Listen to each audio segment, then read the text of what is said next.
Think all multiple choice questions are just memory tests?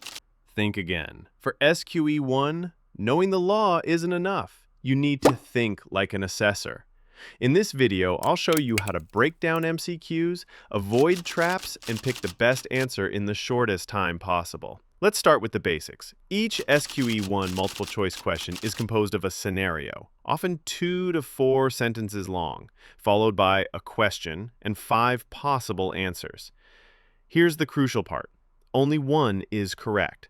That means even if several answers look plausible, you must choose the best, legally accurate one. The SQE1 doesn't just test legal recall. It tests your understanding of legal principles, your ability to apply those principles to facts, and your precision in distinguishing subtle differences in meaning. You're being assessed at the level of a day one solicitor. That means context matters, language matters, and small distinctions often separate a good answer from the correct one. Let's look at an example. Jamal is a director of Altair Tech Limited, a UK-based private company specializing in machine learning tools for the financial sector. In his role, Jamal has access to the company's product roadmap, internal strategy documents, and a confidential draft proposal for a potential contract with Zenith Capital, a major investment bank. Without informing Altair's board, Jamal sets up a new company, Synapse Solutions Limited, and directs it to develop a similar machine learning product. Using knowledge derived from Altair's internal documents and leveraging a contact made through his position, he secures the contract with Zenith Capital for Synapse.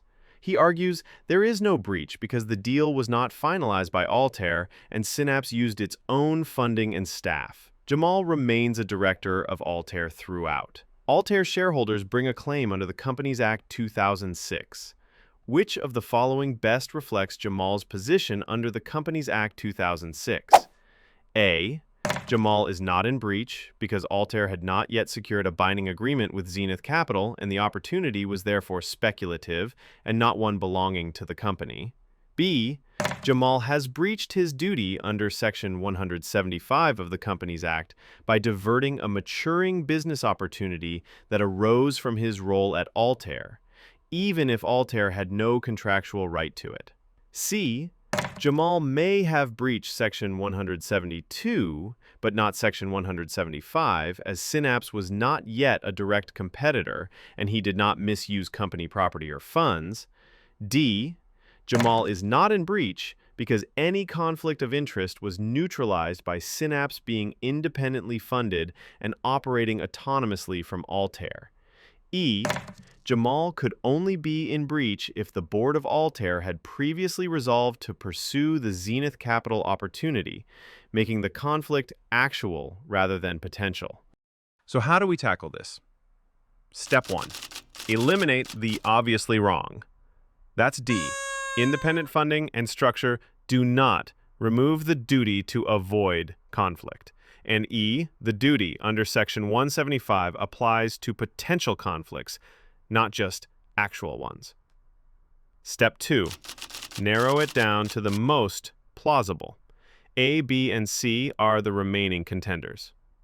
A sounds logical. The deal wasn't done. C talks about promoting the success of the company. But here's where legal precision matters. Step 3. Ask, which option fits the facts and the law exactly?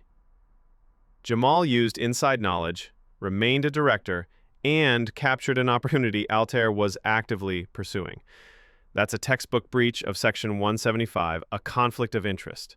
Even if no contract was signed, the business opportunity was maturing and clearly connected to Jamal's role. So, the correct answer is B. An answer might sound generally accurate, but if it doesn't precisely apply to the facts and duties in play, it's not the right choice. This is the kind of subtlety SQE1 examiners are testing. The only way to get better is to practice, but with purpose. Review past questions and review your reasoning. Ask, why is this answer right, and why are the others wrong? Practice under timed conditions and also take time to unpack the logic behind each choice. MCQs on the SQE1 aren't about guessing. They're about careful, confident, legal thinking. Understand the structure. Learn to eliminate, compare, and reason. And most importantly, practice choosing the best, not just a good answer. How long did this take us? This video is almost 6 minutes. You don't have that long. Don't forget that you get less than 2 minutes per question in the actual exam, so make it speedy. Practice as much as you can. Have a look around Dr. Yanis's channel for more key SQE success tips. Good luck! You've got this. One question at a time.